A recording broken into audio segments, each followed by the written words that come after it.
어제는 한국 절기로 따지면 어린이날이라고 그러잖아요. 그래서 우리 막내가 저한테 그래요. 어린이날 선물 안 주십니까? 그러더라고요.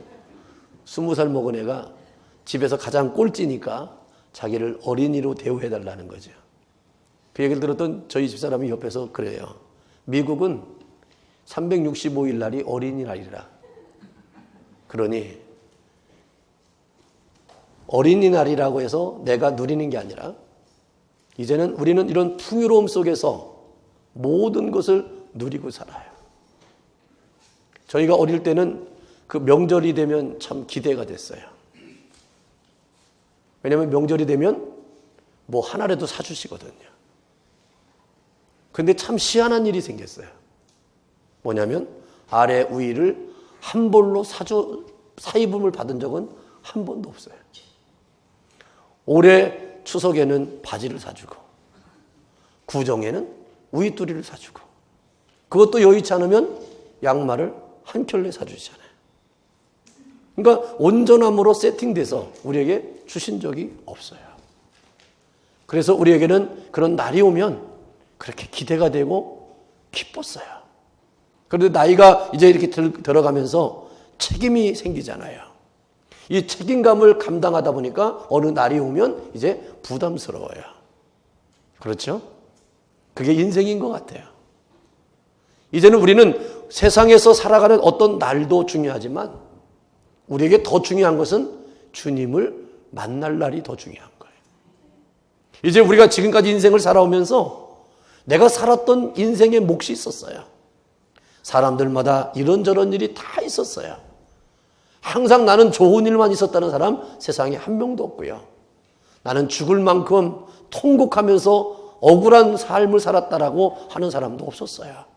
하나님은 이 땅의 삶을 살아가는 모든 삶 가운데 산자의 축복이라고 하는 것은 여러 가지 환경과 상황과 희노애락의 감정을 누리면서 사는 것이 산자의 축복이지, 좋은 것만을 내가 성별해서 내 것으로 만들어 산다는 것은 산자의 축복이 아니에요. 정말 인생의 최고의 행복자는 공동묘지가 있는 사람이에요.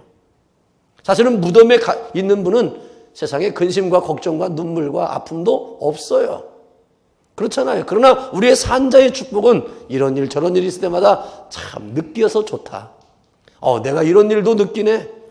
사람이 아픈 것도 느껴야 건강도 감사할 수 있어요. 내가 없음을 경험해야 있음에 대한 감격이 있는 거예요. 또 가게를 사업을 운영할 때에 직원들로부터 많은 어려움과 스트레스를 받아야 한 사람 한 사람이 정말 귀한 거구나. 그렇게 이렇게 비즈니스를 경영한다는 것이 이렇게 쉬운 것만 아니구나. 이걸 느끼면서 살아가는 게 또 축복이라는 것이죠. 여러분, 이 세상에 여러분들이 원하고 바라는 대로 되는 것은 하나도 없고 내가 이런 사람 저런 사람 만나기를 갈망하는 것도 그렇게 쉽사리 되지 않아요. 그래서 성경은 우리에게 말씀하는 겁니다. 어떤 형편과 상황이든지 너희가 모든 것을 감사함으로 받으면 너희에게 유익하니라. 그러니까 우리는 감사함으로 받아야 돼요. 그런데 요즘 사람들은 작고 기본적인 진짜 축복을 잘 깨닫지 못하고 살아가고 있어요. 진짜 축복은 물질과 명예의 유무에 있지 않아요. 건강하느냐 몸이 불편하느냐에 따라서 판별되지 않아요. 진정한 축복은 내가 이 땅에서 삶을 살아가는 과정 속에서 결론되는 것이 아니라 내가 이 땅의 삶을 살아가는 과정 속에 어떤 형편에 있든지 내가 자족할 수 있는 믿음의 비밀, 하나님이 우리에게 주시는 은혜의 비밀을 소유하고 삶으로 마지막에 하나님 앞에 섰을 때 잘했다, 칭찬받는, 네가 잘 감당했구나, 네가 작은 일에도 충성했구나, 네가 그런 고통 가운데서도 절망하지 않고 낙심하지 않고 나를 믿고 의지해서 네가 여기까지 왔구나 라고 하는 하나님의 위로하심이 여러분들의 마지막에 진정한 축복이 될 겁니다.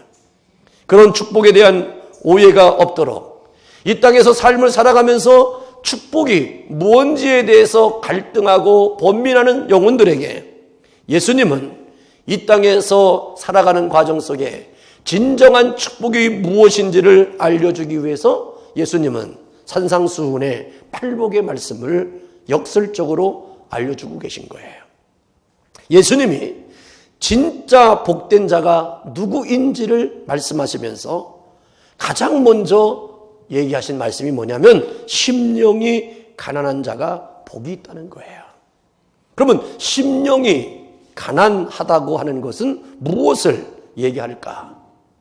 그러면 심령이 가난한 것이 무엇인가를 알려면 심령이 가난이 아닌 것이부터 무엇인가를 알아야 돼요. 첫 번째로 심령의 가난은 물질의 가난을 뜻하지 않아요. 예수님이 물질의 가난을 예찬한 적이 없습니다. 물질이 없는 것이 축복이라고 성경은 얘기하지 않았어요. 단 물질이 많음으로 인하여 그 물질로 인하여 그가 하나님을 떠나거나 그가 물질로 인하여 하나님의 사람으로서의 본분을 지켜나가야 될 일을 감당하지 않을 때는 물질이 저주가 된다는 것입니다. 그리고 부자가 낙타가 바늘길을 지나가는 것보다 부자가 천국에 들어가기가 더 어렵다라고 하는 말씀을 하셨어요.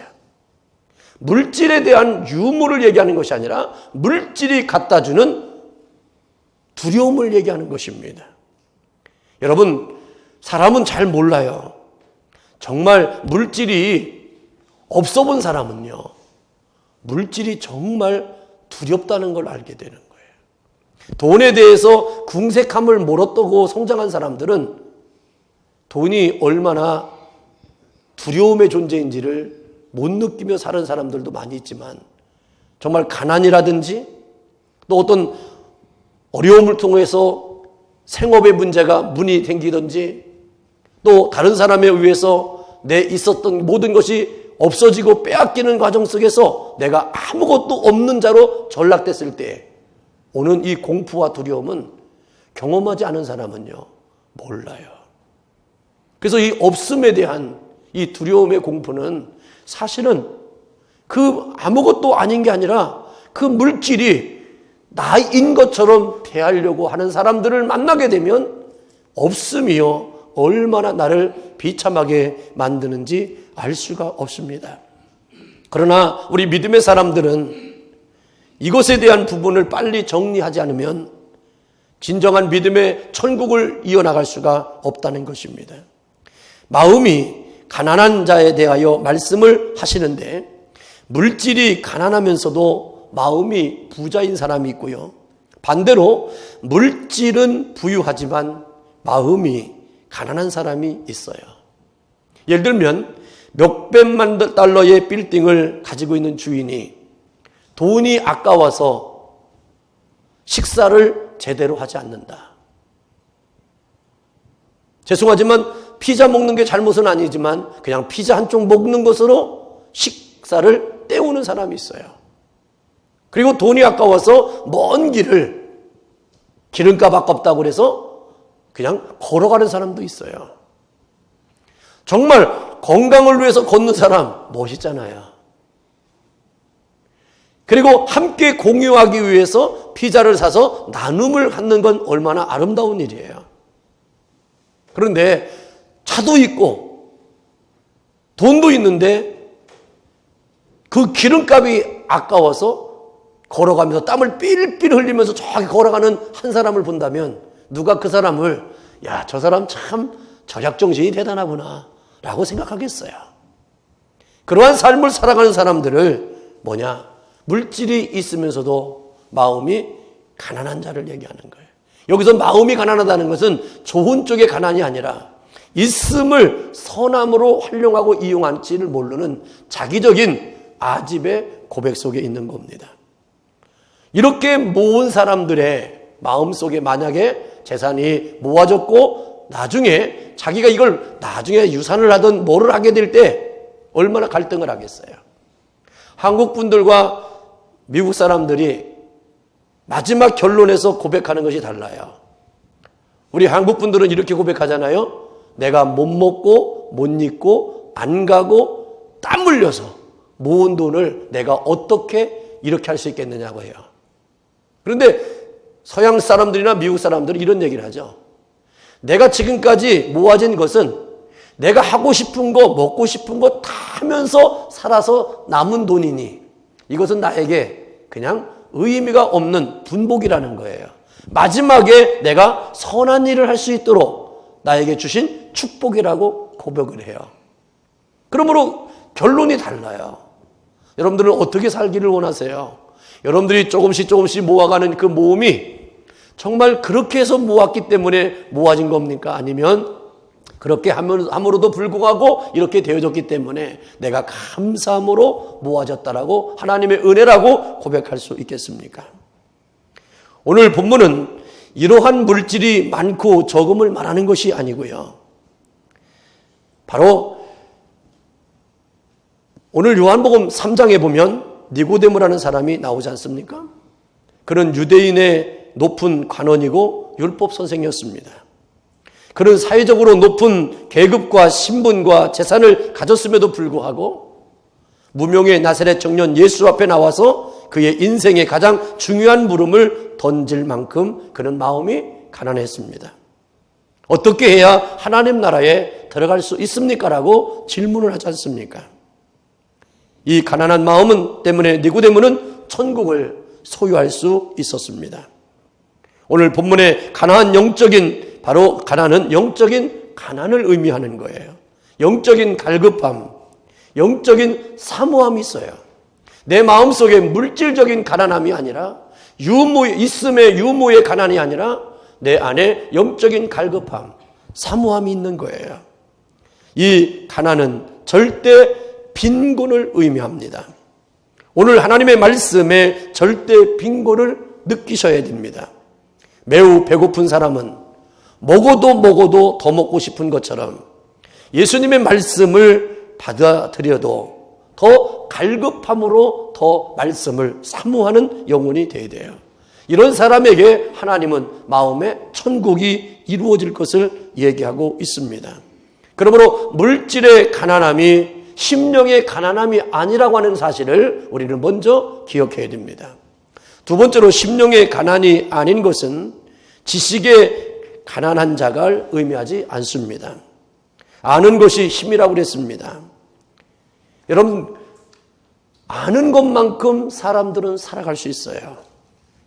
우리가 하나님을 바로 알아야 하나님을 바로 섬길 수 있어요.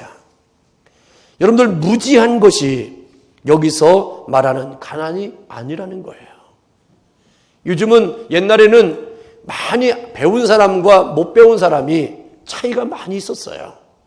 그런데 지금은요, 배운 사람이나 못 배운 사람이나 알매 지식의 차이가 없는 시대에 살고 있어요. 왜냐하면 여러분들이 아이폰을 갖고 있는 사람들은 여러분들이 알고 싶은 것, 궁금한 거는 무조건 다 치기만 하면 다 뜨게 돼 있어요. 그러니까 뭐냐면 내가 알고 싶은 것이 얼마나 많으냐에 따라서 아는 것도 더 많아진다는 거죠. 그러니까 여러분들 이제는 나는 모른다라고 하는 말을 오늘 이 시대에는 할 수 없는 시대에 살고 있어요. 이 얘기는 바로 뭐냐면 배웠느냐 안 배웠느냐가 지금은 사람의 행복과 불행을 결정하는 시대가 아니라는 거예요. 성경도 마찬가지고 찬송도 마찬가지잖아요. 다 있어요. 여러분들이 듣고 싶은 노래도 다 있어요. 다 있어요. 내 손 안에 있소이다가 오늘 이 시대에 만들어진 얘기예요. 옛날에 내 손 안에 있소이다. 마찬가지로 여러분들의 모든 세상의 지식은 여러분들 손에 다 있어요. 중요한 건 말은 뭐냐면 있지만 그것을 내가 마음으로 활용하지 못한다면 우리는 아무것도 아닌 것처럼 살 수 있어요. 그러니까 내가 무지하다는 것이, 모름이 많다는 것이 심령의 가난한 것으로 연결되지 않아요. 옛날에는 모르면 가만히 있었어요. 그리고 가르침을 받아야 되기 때문에 그래요. 그러나 요즘은 모르는 사람이 어디 있겠어요. 그래서 알고 싶은 의지가 또 알고 있는 내용이 심령이 가난하다, 아니다를 결정하는 내용이 아니라고 하는 것을 얘기하는 겁니다. 세 번째로 심령의 가난은 자신이 가련하게 보는 것이 아니라고 하는 것도 오늘 또 말씀을 통해서 깨달아야 돼요. 마음이 가난하다고 생각할 때 우리는 쉽게 마음이 갈대와 같이 이리 흔들 저리 흔들거리는 약한 마음의 사람을 연상할 때가 있어요. 그런데 여기서 말하는 가난은 그런 의미가 아닙니다. 그래서 마음이 이게 확고하게 자리 잡혀진 마음이 있어야 되는데 그렇지 못하고 그냥 우유부단하고 어떤 결정을 빨리 못하고 이렇게 갈등하면서 살아가는 사람을 이게 마음의 심령이 가난한 것처럼 느끼려고 하는 그런 유혹에서 우리는 벗어나야 돼요. 그러면 오늘 성경에서 얘기하는 심령이 가난한 사람들은 어떤 사람일까? 성경은 이렇게 증거하고 있습니다. 하나님 앞에서 죄와 자기의 무능력을 깨닫는 사람이다. 한마디로 하나님 앞에서 깨어진 마음이에요. 심령이 가난해진다는 것은 하나님 앞에서 내가 깨어진 마음이 있어야 돼요. 구약에 이런 사람이 있습니다. 그가 누구냐면 모세예요. 그는 살인자로 광야에서 장인 이드로의 양치기로 40년을 살았습니다. 그는 살인자로 살기 전에는 그는 바로의 왕으로 그가 버림당하고 죽임을 당하는 상황에서도 그는 나일강에 띄워진 그 상황에서 바로의 딸에게 그가 마음에 들어서 양자로 드리게 되고 그는 40년 동안 바로 왕궁에서 왕자로 살다가 갑자기 민족애가 발동하면서 바로 애굽 사람이 히브리 사람을 심하게 학대하고 때리는 것을 보면서 그를 죽이잖아요. 그리고 나중에는 이스라엘 사람들끼리 유대인들끼리 다투는 걸 보면서 또 화가 나요.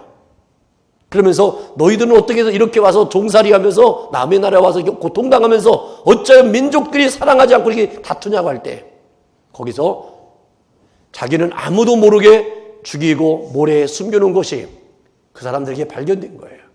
그 얘기를 하면서 당신은 우리까지도 죽이려고 하느냐 하면서 이렇게 얘기할 때 이 모세는 도망자가 되는 거예요.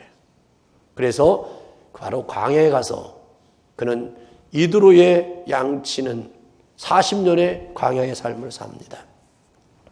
그곳에서 모세의 삶은 나는 아무것도 아니라는 의식을 갖고 삶을 살게 돼요. 여러분 생각해 보세요.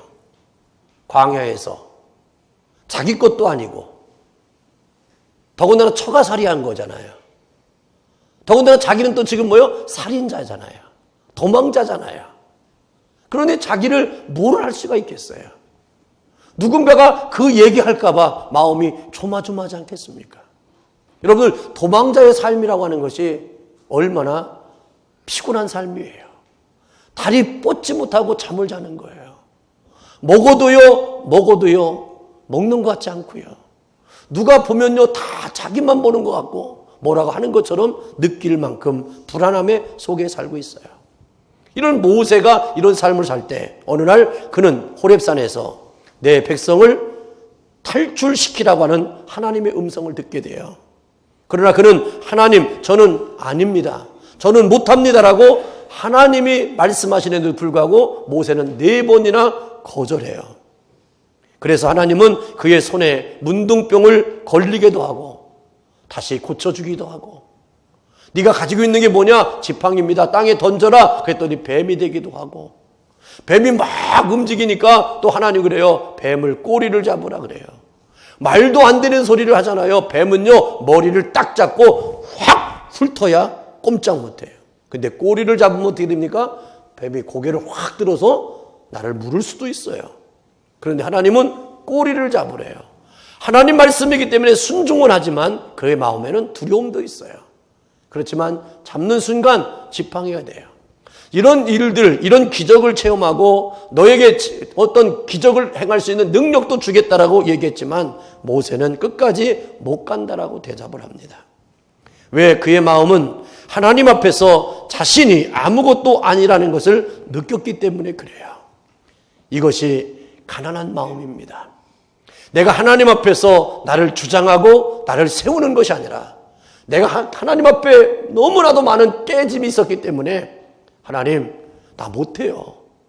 하나님이 하게 하시면 하겠지만 나는 기쁜 마음으로 할 수 없다는 것을 아는 거예요. 그래서 성경에 보면 온유한 사람에 대해서 얘기할 때 모세보다 온유한 자가 없다고 그래요. 이 말은 무슨 말이냐? 모세만큼 깨어지게 가진 마음이 없었다는 거죠. 사람이요, 온유해지고 겸손해지는 거 쉬워지는 거 아니에요. 되게 많이 맞아야 돼요. 고난을 많이 당해야 돼요. 자기 주장을 할 수 없을 만큼 깨지고 부서져야 돼요. 그럴 때까지는요, 얼마나 많은 남다른 아픔을 경험한 줄 알겠어요. 그러나 모세는 이런 일을 경험했다는 거예요. 수도 없이. 그래서 성경은 모세보다 온유한 자가 전에도 없었고 후에도 없었다라고 얘기하니 모세는 하나님 마음 앞에서 너무나도 많이 깨어진 사람, 그러나 하나님 앞에 위대하게 쓰임받은 사람이 또한 모세가 아닙니까? 그러므로 사랑하는 성도 여러분, 심령이 가난한 자는 결국 온유한 사람이라는 거죠. 그리고 신약 성경에서 보면 베드로를 우리가 볼 수 있어요. 밤이 맞도록 고기를 잡았지만 한 마리도 잡지 못했던 베드로. 예수님이 그의 배에 오르시고 말씀을 가르친 다음에 배의 삭스로 뭔가를 하기 위해서 예수님께서 이렇게 말씀하세요. 깊은 데로 가서 그물을 내리라. 이렇게 말씀할 때 베드로는 이렇게 고백합니다. 내가 밤이 맞도록 수고하여 한 마리의 고기도 잡지 못했지만 내가 말씀에 의지하여 그물을 내리이다. 그러면서 배를 저어서 깊은 데로 가잖아요. 깊은 데로 갔는데 그가 그물을 내린 다음에 고기를 많이 잡았어요. 사람들은 그 고기를 배에 실느냐고 정신이 없었어요. 2배 가득히 실을 만큼 많은 고기가 잡혔어요. 다른 사람들은 그 고기를 배에 옮기는 데에 집중할 때 베드로는 예수님을 찾아가요. 그리고 예수님 앞에 무릎을 꿇고 이렇게 고백하잖아요. 주여, 나를 떠나소서, 나는 죄인입니다라고 고백합니다. 이게 바로 가난한 마음이에요. 예수님과 함께 있으면 고기도 많이 잡을 수 있고요. 앞으로 자기의 모든 문제를 다 해결할 수 있잖아요. 예수님 말씀만 하세요. 여기다 그물 내리라, 저기다 그물 내리라. 그러면 우리 고기 많이 잡아 금방 부자 될 수 있잖아요. 나 같으면 그랬을 거예요. 예수님 어딜 가시려고 하냐고. 나랑 사합시다. 그냥 내가 다 알아서 할 테니까 여기만 계세요. 그리고 말씀만 하세요. 나 순종하겠습니다라고 할 수 있을 것 같아요. 그런데 베드로는요, 그렇게 안 했어요. 나를 떠나달래요. 왜? 나는 죄인이라는 거예요. 여러분, 왜 죄인임을 깨달았을까요?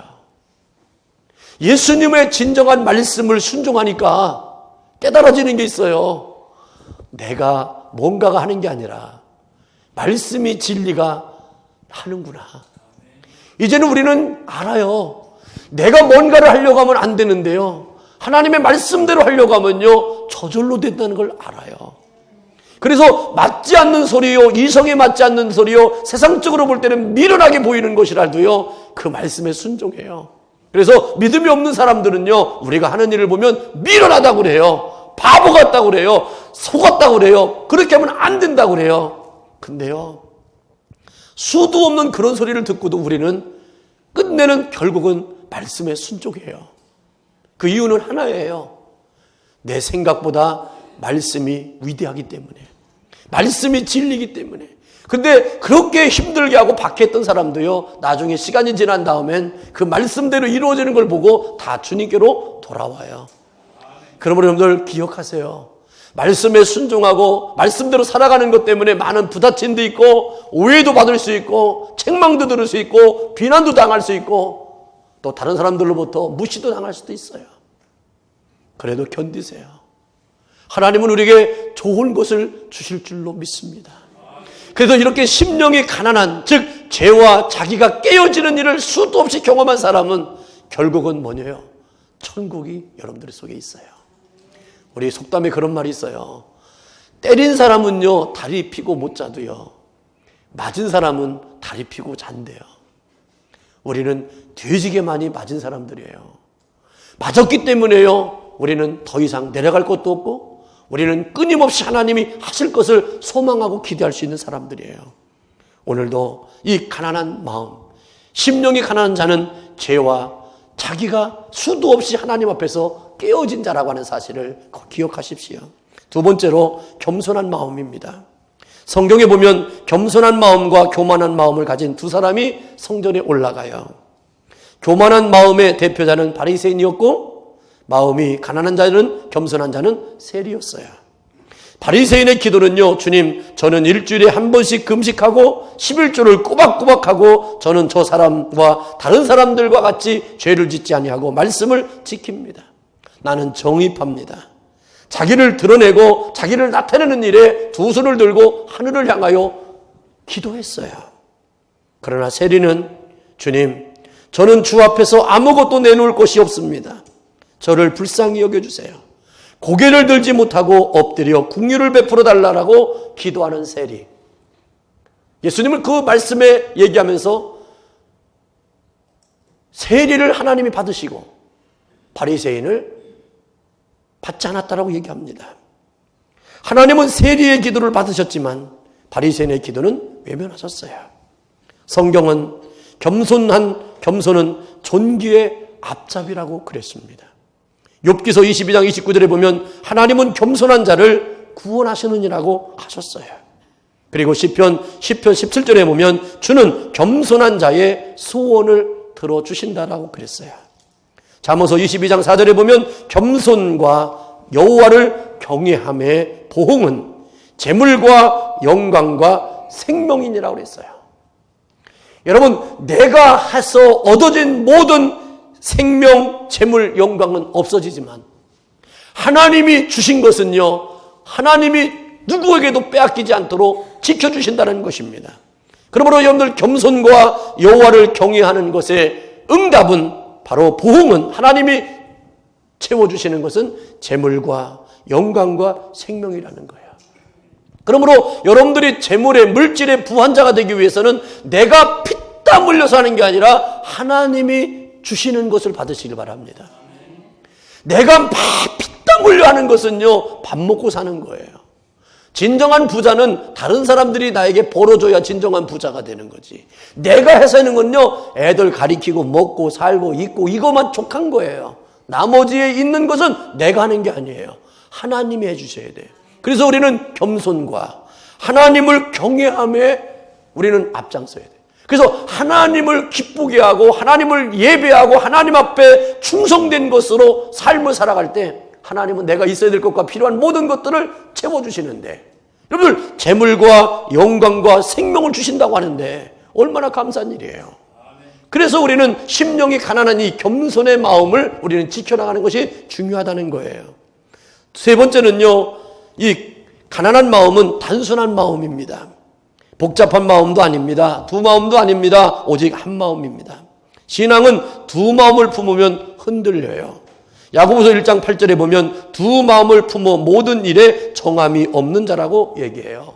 여러분들 잘 알잖아요. 두 마리의 토끼를 쫓다가 한 마리를 포기하고 한 마리를 쫓아가면 잡지만 두 마리 쫓다가 두 마리 다 잡으면요, 잡으려고 하다가 한 마리도 못 잡아요. 오직 예수 그리스도를 위해서 달려가십시오. 여러분들이 정말로 심령이 가난한 자가 돼서 하나님에게 기쁨이 되어지고 내가 정말 하나님을 향한 믿음의 삶을 살겠노라고 하면 있어야 될 모든 것들을 채워주신 하나님이에요. 그래서 히브리서 12장 2절에 보면 믿음의 주여 또 온전케 하신 예수를 바라보자. 바로 이 단순한 마음은 예수님을 바라보는 마음이에요. 한 마음을 가지고 예수님을 바라보는 거예요. 그래서 우리는 한 생각을 가져야 돼요. 그래서 우리는 일방통행의 삶을 사는 거예요. 예수 믿는 사람도 일방통행이요. 한 번 들어가면 끝까지 가서 나가야 돼. 뒤돌아가면 사고 납니다. 안 됩니다. 그러니까 우리가 이곳에 왔으니까 여러분들 앞으로 나는 예수의 축복을 받고 예수의 생명을 받고 하나님이 허락하신 것으로 내가 만족하리라. 내가 기뻐 춤을 추리라고 하면서 내가 주님의 기쁨 되기를 원하는 단순한 한 가지의 마음, 내가 예수를 바라본다. 이 마음으로 살아가는 사람이 심령이 가난한 사람이에요. 네 번째는 마음의 가난은요, 전적으로 하나님만을 의지하고 순종한 자를 말합니다. 의지한다는 말은 순종한다는 의미가 있어요. 하나님을 의지하는 자는 하나님의 말씀에 순종하는 사람입니다. 믿음은 한마디로 하나님을 의지하는 거예요. 그러면 하나님이 우리의 기초가 되어주시고 언덕이 되어주시고 발판이 되어주신다는 겁니다. 히브리서 11장 1절에 보면 믿음은 바라는 것들의 실상이요 보지 못하는 것들의 증거라고 했을 때 여기서 실상은 뭐냐? 하나님이 받쳐주신다는 거예요. 속담에 그런 말이 있죠. 소도 비빌 언덕이 있어야 올라간다. 비빌 언덕이 있어야 올라가는 거예요. 근데 그 비빌 언덕을 누가 되어주신다? 하나님이 해주신다는 거죠. 하나님은 우리의 기초가 되어주셔요. 건강의 기초가 되어주시고 생업과 사업의 기초가 되어주시고 지혜의 기초가 되어주시고 삶의 모든 부분의 기초가 되어주셔요. 여러분들을 지탱해 주는 것은 이 뼈가 튼튼해야 돼요. 집이 튼튼한 것은 이 기둥이 튼튼해야 됩니다. 마찬가지로 여러분들의 삶의 근본의 기초는 누구냐? 하나님인 거예요. 하나님의 능력인 거예요. 하나님의 권세인 거예요. 이것이 나를 딱 받쳐주고 있는 거예요. 그래서 우리는 흔들리지 않아요. 그래서 반석 위에 집을 짓는 자와 모래에 집을 짓는 자야 결론이 다른 거예요. 여러분, 이제 우리는 여러분들의 삶의 모든 축복의 기초는 심령이 가난한 자인데 그 기초가 내가 아니에요. 하나님의 은혜예요. 그래서 그분만을 갈망하며 바라보는 것입니다. 가난한 마음은요, 구하는 마음이라고 했어요. 누가복음 15장에 보면 탕자의 비유의 말씀에서 나옵니다. 탕자가 재산이 있고 건강에 있을 때는 먼 곳으로 가서 자기 마음대로 허랑방탕하게 살다가 재산을 다 잃어버렸을 때 비로소 아버지 집으로 되돌아왔죠. 왜 아비 집으로 갔습니까? 누가복음 15장 17절에 보면 이렇게 되어 있어요. 이에 스스로 돌이켜 가로되 내 아버지에게는 양식이 풍족한 품꾼이 얼마나 많은고 나는 여기서 줄여 죽는구나. 굶어 죽게 되니까 창피하지만 아버지 집에 가서 구했습니다. 여러분, 가난하게 되면 무엇을 구하려는 강력한 소원이 마음속에 일어나요. 사람은요, 살다 보면 어려움 당할 때 그 어려움을 토해낼 수 있는 대상이 있어야 돼요. 그 대상이 없으니까 사람은 극단적인 행동을 하는 거예요. 사람이 왜 우울증이 생길까요? 우울증은요, 나눌 사람이 없기 때문에 그래요. 그러나 여러분들, 예수 믿는 사람들은요, 기도하는 사람은요, 우울증이 생길 수가 없어요. 왜? 내가 하나님 앞에 얘기를 다 해버리거든요. 그냥 기도할 때 얼마나 화통을 삶아 먹었는지 얼마나 크게 하는지 몰라요, 그냥. 그리고 얼마나 세게 부르는지 그냥 주여 부르는데 나중에 소방차가 왔어. 주여가 불이여 소리로 들어가지고. 여러분, 이런 일들이 생겨지는 거예요. 그러니까 우리가 예수 믿는 사람들에게는 이 구하는 마음이 있어요. 근데 이 구한다는 것은 바로 뭐냐? 전제 조건이 있어요. 응답을 믿기 때문에 구하는 거예요. 하나님은 여러분들에게 응답하신 하나님이에요. 이 탕자는 아버지를 믿어요. 아버지에게 돌아가면 그 아버지가 자기를 맞이할 것을 믿어요. 내가 어떤 모습으로 왔든지 내가 어떤 처지에 있든지 그 아버지는 나를 맞이할 것을 믿어요. 그 믿음대로 됐죠? 목욕시켜주고요, 반지 끼고요, 새옷 입히고요, 신발 신기고요, 소를 잡아서 잔치를 베풀었고요, 동네 사람들을 초청했어요. 여러분, 내 자식이 멋있게 하고 돌아오면 잔치 볼만 하잖아요. 자랑하고 싶어서요. 왜 사람도 안 오지? 빨리 와. 막 그러고 싶잖아요. 근데 지금 이 탕자는 어떤 모습이에요? 거지가 됐어요. 아버지 재산 반을 상속받아가지고 다 잃어버렸어요. 탕진하고 돌아온 거지예요. 얼굴 몰살이에요. 말도 안 해요. 근데 그 아버지는요, 그 아들을요, 온전히 회복시켜 놓고요, 잔치하잖아요. 그리고 우리 다 그래요. 우리 부모님들은 자식들한테 거짓말 많이 하잖아요. 이거 우리 딸이 사줬다고. 우리 아들이 사줬다고. 이거 백도 우리가 뭐가 사줬다고. 지가 사고서도 누가 사줬다고 막 그래. 여러분들, 그건 선한 거짓말이에요. 여러분들 절대로 자식이 뭐 안 사주고 그러면 속상해하지 말고, 아이, 없으니까 애들이 사준 거로 생각하고 내가 사자 하고 사고 들고 다녀도 돼요. 그건 거짓말 아니에요. 그걸 보고 뭐라고 하냐? 지혜롭다고 그래. 지혜롭다고 라는 거예요. 그러니까 내가 뭐 안 했다고 뭐 했다고 불평불만하는 게, 우리 남편은 뭐 내 생일날도 뭐 아무거 그러지도 마. 그냥 사주고 우리 남편이 사준 거라고 하고 그냥 하고 다녀. 누가 뭐라고 하겠어? 이게 우리의 삶의 지혜라는 거. 지혜. 이건 거짓말이 아니에요. 그러면 이 아버지는 손잡고 막 잔치했으면 난리 나는 거 아니에요? 왜 그럴까요? 아들을 사람들의 입에 내려가는 자가 돼서는 안 돼요. 올리는 자가 되어야 돼요. 여러분들의 우리의 모든 인생의 삶에 우리의 만나는 모든 사람들이요, 여러분들 주변에 있는 사람은 다 높이기를 주 이름으로 축원합니다. 옆 사람 낮추면요 내가 높아지는 게 아니에요. 같이 낮춰져요. 그러니까 여러분들 이 구하는 마음이 얼마나 중요한지 몰라. 심령이 가난한 사람은 구하게 돼 있어요. 왜? 심령 가난하니까. 그러니까 여러분들 배고픈 사람은 자꾸만 달라고 그래. 먹을 걸 달라고 그래. 근데 여러분들 배고픔에서도 불구하고 체면이 있어가지고 배를 꼬르륵 하면서 배를 꾹 잡고 있으면서 달래 소리 하면 누가 줘? 여러분, 우리는 가난한 심령이 되면 구하는 마음이 있게 돼요. 구하는 마음이 있으면 응답을 받게 된다는 거. 그 다음에 마지막으로요, 마음이 가난한 마음은 어떤 마음이냐? 내려놓은 마음이에요. 내려놓은 마음. 내려놓는 마음이 아니에요. 내려놓은 마음이에요. 비운 마음이죠. 욕심도 탐심도 내려놓고 마음을 비우고 그렇게 평안할 수가 없어요. 여기서 중요한 것은요, 산상보훈의 모든 교훈은요, 오늘 팔복의 이 첫 번째 복을 이루지 않고서는 둘째 복도, 아니 전체 산상보훈의 황금 누렸던 마지막 복까지 누릴 수가 없다는 거예요. 모든 축복의 출발은 심령이 가난한 데서부터 출발돼요. 즉 하나님 앞에서 깨어진 것만큼 나는 복 있는 사람이 된다는 거 꼭 기억하셔서 우리 하나님 앞에서 무참히 깨집시다. 사람 앞에서 깨지지 마세요. 하나님 앞에서 비참할 만큼 깨지세요. 욥이 하나님 앞에서 얼마나 많이 깨졌어요. 사람들은요, 하나님이 욥을 깨트린 것도 모르고 망했다고 그랬고, 저가 저렇게 된 것은 저주받은 것이라고 그랬고, 죄가 있어서 그런 거라고 그랬고, 얼마나 그랬겠어요. 근데 욥은 알아요. 내가 깨진 거, 부서진 거, 망해진 거, 이렇게 된 거, 내 사랑하는 10자식이 다 죽은 거, 이거 내 문제가 아니라 하나님이 그렇게 하셨다는 걸 알고 인정하고 견뎌. 마지막에 하나님 어떻게 됐어요? 다 갚아 주셨어요.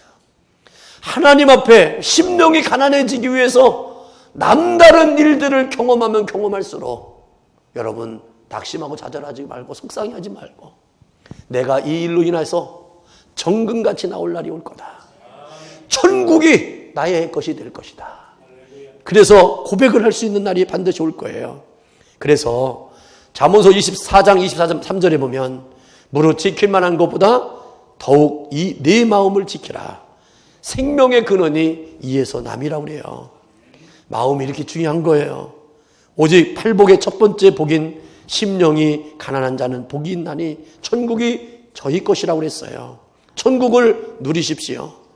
천국은요, 지역 개념이 아니고 통치 개념, 다스림의 개념이에요.